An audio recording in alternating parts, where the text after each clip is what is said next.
இருக்கும் காலை வணக்கம். ஒரு விஷயம் சொல்லணும்னு தோணுது.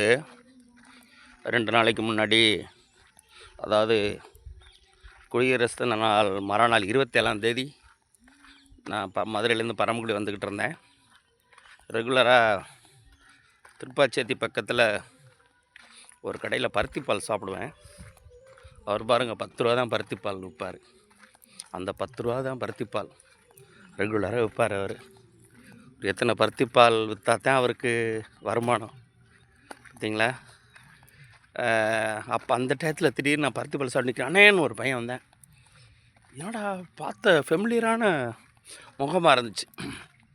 சின்ன பையன், என்னண்ணே ஞாபகம் இருக்கானேன்னு அப்புறம் ஞாபகம் வந்துருச்சு. ஏன்னா அதே இதில் நான் பரமக்குடியிலேருந்து மதுரைக்கு வர்ற வழியில் ட்ராவலில் மண்பானை சமையல்னு திருப்பாச்சேத்தி அந்த அவுட்டரில் பைபாஸில் வச்சுருக்காங்க ஒரு கடை. அந்த மண்பானை சமையல்னா இங்கே சாப்பிட்ருக்கேன் 2 வாட்டி. அங்கே ஆக்டிவாக அந்த பையன் இருப்பான். ஆனால் என்ன வேணும், தோசை வேணுமா, இட்லி வேணுமா, புரோட்டா வேணுமா, சாம்பார் வேணுமா, சட்னி வேணுமா, எல்லாம் ரெடியாக இருக்குது, எது வேணாலும் கேளுங்கன்னு சொல்லி ஆக்டிவாக விளாப்பேன். பார்த்தேன், என்னடா ஸ்கூல் போகிற இடம் தம்பி, அம்மா போகிறேன்னேன்னு சொன்னேன் அன்றைக்கி நான் விசாரிக்கும்போது. அந்த பையன் தான் அந்த பையன்.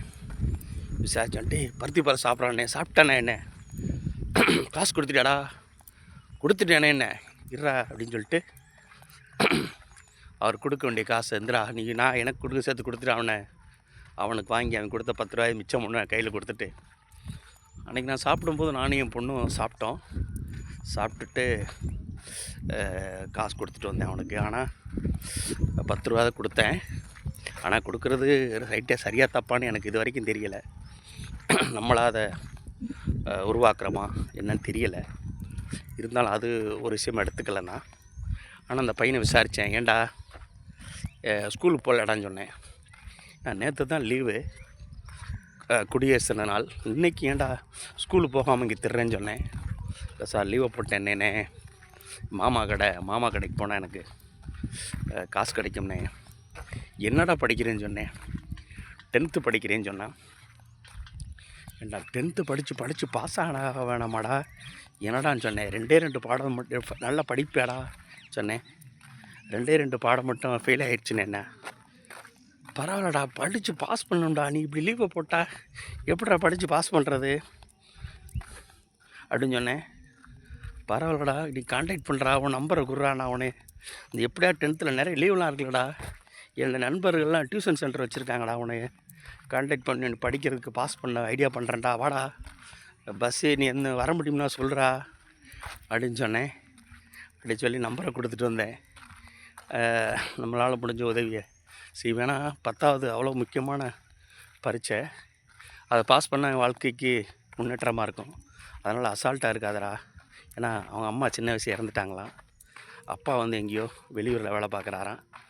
அவங்க பாட்டி தாத்தாட்ட தான் வளர்றானா. ஏன்னா நானும் சின்ன வயசில் அம்மா வீட்டிலேருந்து வந்தேன். எங்கள் அப்பாவும் எங்கள் பாட்டியோடு இருந்தாங்க. எங்கள் மாமா தாத்தா பாட்டியோடு நான் வளர்ந்தேன். நான் அந்த ஆதங்கம் இருக்கும் சின்ன வயசில், அம்மா இல்லாமல் போனால் எப்படி இருப்பேன்னு சொல்லி. அம்மாச்சி தாத்தா மாமா அப்பா நாங்கள் ஆதரவில் நல்லா தான் இருந்தோம். அது மாதிரி இந்த பையன் இந்த வயசில் படிக்க முடியாமல் சொல்லுமா அட்வைஸ் பண்ணேன். சரினேன்னு சொல்லிட்டேன்.